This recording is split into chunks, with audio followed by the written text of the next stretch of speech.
নমস্কার সকলকে, আরও একটি মিনি ব্লগে আপনাদের সকলকে স্বাগত জানাই। আজকে তো বেরিয়ে পড়ছি টোটো করে।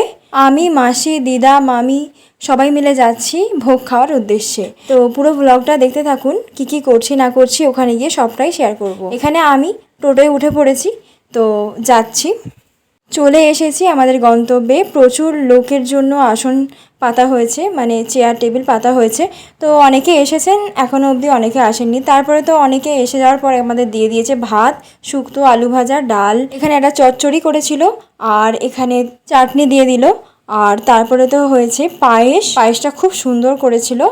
আর তারপরে দিয়েছে সবাইকে একটা করে অমৃতি। তো যাই হোক, আমাদের খাওয়া দাওয়া হয়ে যাওয়ার পর আমরা এবার বাড়ির পথে রওনা দিয়েছি। বাড়িতে গিয়ে রেস্ট নিয়ে তারপরে আবার সন্ধ্যের দিকে আবারও ভোগ প্রসাদ আমার মাসি এনেছে, তো এগুলো খেয়ে নিলাম। খুব সুন্দর করেছিল। আজকে তো সারাদিন প্রায় ভোগ খেয়েই কেটে গেল, আর বাড়ির খাবার কিছু খাওয়াই হয়নি। তারপরে তো পাশের বাড়ির পুজোর প্রসাদ দিয়ে গেছে, তো এটা খেয়ে নিলাম। তো ভিডিওটা এতটাই রাখছি, কেমন লাগলো অবশ্যই কমেন্টে জানাবেন। টাটা।